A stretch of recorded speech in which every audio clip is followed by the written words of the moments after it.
Anxiety and mental disorder affects over 18% of US Americans annually and at least 16% of Black Americans annually. And of course, there are disparities within our healthcare system and the data that we have on Black people who struggle with mental illness. So today, I am talking about how I handle my anxiety attacks and how I try to get more control over keeping mentally stable, because y'all know it's hard out here.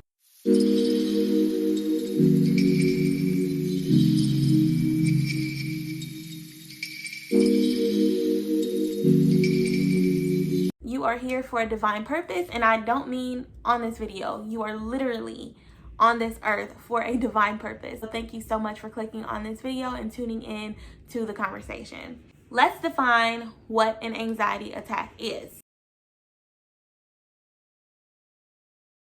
The first time I started experiencing anxiety attacks, I believe I was in maybe about high school, and I remember my first actual panic attack. It was anxiety attack, panic attack. I'm going to use that interchangeably.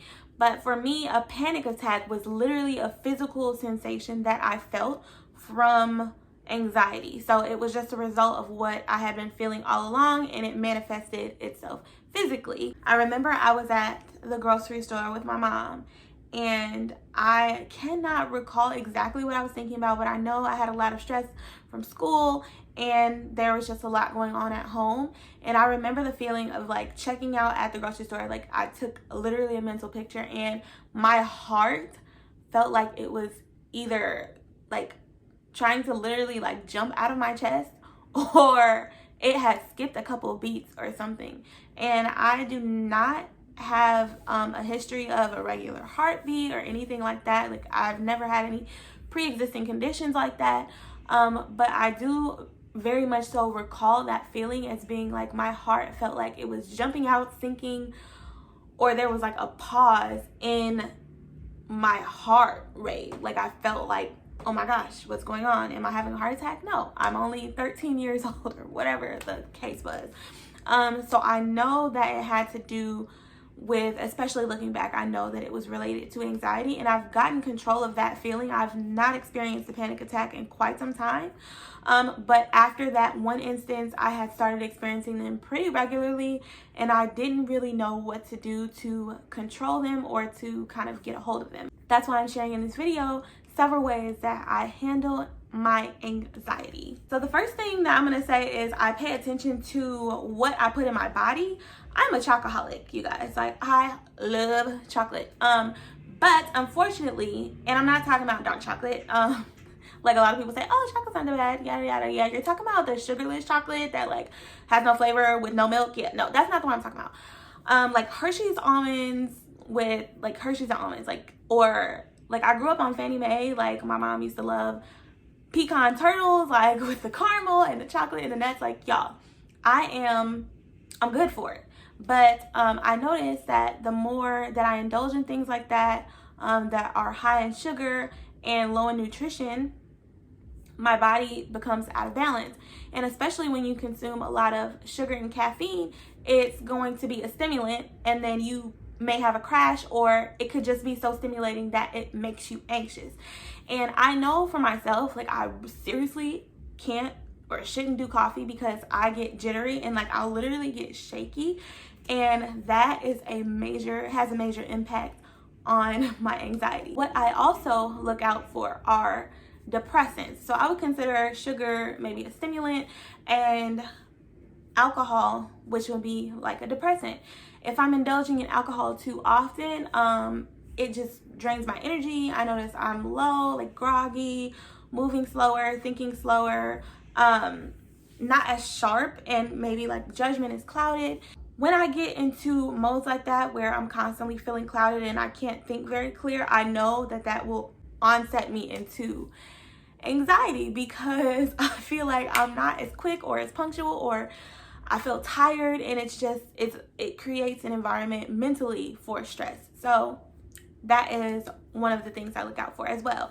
Now, the third thing that I would consider to be, or the second thing that I would consider to be similar to a depressant would be eating a lot of meat or dairy byproducts. And I say that because, especially if you're a spiritual person and you're really in tune, you are susceptible to taking on the energies of these animals that have been slaughtered and killed completely in horrific ways. I don't know if you guys have ever seen What the Health or just any other documentary out there about what kind of treatments animals go through, especially when they are being mass produced and mass sold. These animals are like, it's mortifying. Pigs cry on their way to be slaughtered. Like, animals physically have emotions. So when they die with these emotions and then we're ingesting this animal that was very tense or had, you know, the spirit of fear on them, and then we're consuming that into our bodies, we are what we eat, literally, in that sense. So I would say, you know, if you're consuming a lot of dairy products, especially if they aren't kosher, or meat products, especially if they're not organic or have been raised in, you know, quote unquote cage-free environments and organic and been fed what they were supposed to be fed instead of a diet that's not suitable for them, that may be contributing to your anxiety. And I would, you know, challenge you to look into that and just to pay more attention to how you feel after the things you consume. Turn on megahertz music. So megahertz music is extremely helpful. I know it just brings a sense of calming, and the frequencies are good for emitting vibration, healing vibrations. So similar to, I don't know if you guys watched my previous video about how my cat healed me, but cats purr, a healing vibration that helps aid in joint healing, bone generation and growth, and a whole bunch of multitude of things. So music has a similar effect. Music can literally heal your body. I find megahertz music to be extremely helpful in times where I feel an anxiety attack coming on. I don't want to hear words. I don't want to hear like mumble jumble, even if they're saying positive things. Sometimes I think music without words and just a good frequency is the way to go, so that I'm not so focused on what they're saying and I can just relax, have my own thoughts, sit with my own feelings, and breathe, period. Number 3, mindfulness. I need to get a lot better at taking time to meditate because my mind is constantly on go. I'm constantly thinking about things that I need to do and I need to get done, and that can breed anxiety because it's like you can't do everything at once. So in order to get the clarity and to be still and to just know and be present and not focus on the past, what went wrong, or focus on the future, what you need to get done, it's really good to sit and have those even if it's 5 minutes, y'all, like for real, I'm good for it. A 5-minute meditation will work wonders. I come out of it feeling rejuvenated and ready to breathe at a consistent pace. I will say with mindfulness, let's think of 1 to 3 things that we are grateful for and just constantly focus on those things. I just got a new mattress pad for my bed, y'all. I got a memory foam pillow. Like, oh my gosh, like it's bringing me joy as I'm thinking about it.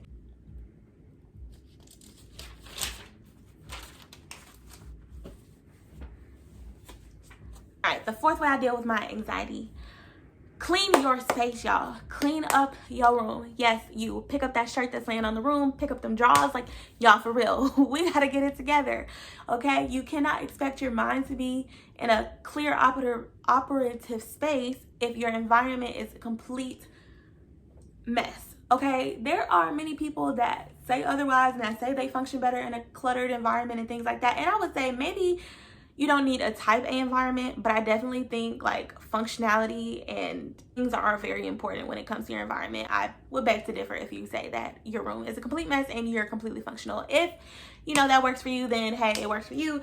Clean your space, y'all. Organize your space. Have something in your space that's routine, clean. I love coming in my room and seeing that my bed is made up throughout the day. If I come in my room and my bed is a mess throughout the day, I'm just a mess. Like, if my bed is a mess, I'm thinking about either 1, like hopping in the bed, or guilty. I'm thinking about hopping in the bed, or I'm just upset every time I come in my room, and that's not the energy that I want to bring to my room. All right, number 5, breathing.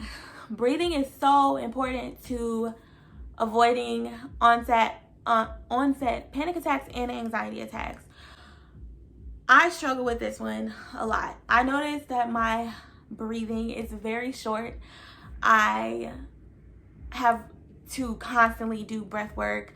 One thing that really helps me is yoga, simply because the movements and things that you're doing require you to breathe. Like if you're not breathing, like you gonna lock up, cramp up, something. So yoga definitely brings me back to being mindful of my breathing and making sure in through my nose, exhaling through my mouth, and just making it a mantra almost, right? It's just a repetitive routine thing.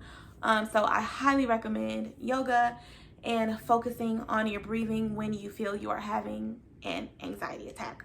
Number 6, writing is very good for just getting your thoughts out on paper and being able to get it out of your mind, right? If you're constantly thinking about all these things that you have to do and you're worried about forgetting things, or if you're doing things in the right order, I love to write things out, and I'm a physical pen and paper type of girl.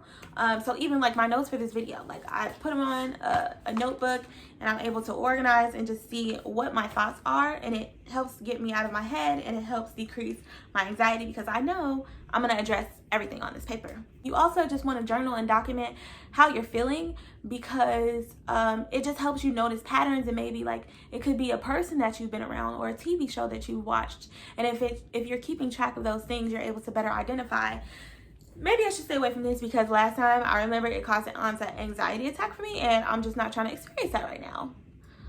All right, and the last thing is gonna be nature, y'all. I live in a busy city. I live in Los Angeles, California, and it's always hustling, bustling. It's always a car going by, a truck going by, some music, fire alarms, police, everything. It's just very not grounding. Like it will take you out of that feeling of like safety and pleasant thoughts, to hear so much commotion all day. I know some people prefer it that way, but I'm one of those people who needs balance. So for me, getting out into nature, going a little bit out of the city where I can see trees that are growing out of the ground, grass and lush and just beautiful scenery, really helps to ground me and helps to get me out of my head and into, again, my breathing. It helps me breathe, take it easy, be grateful, smile. I get a little vitamin D. I'm feeling myself.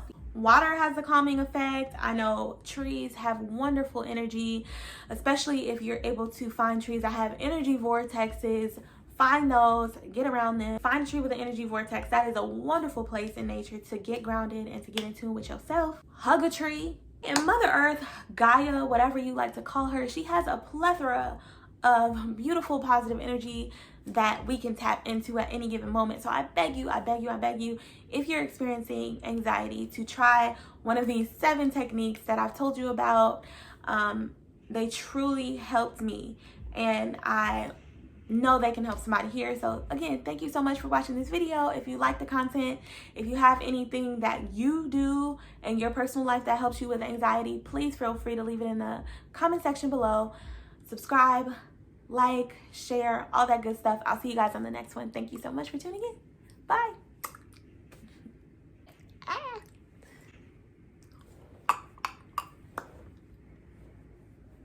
Do your dance on the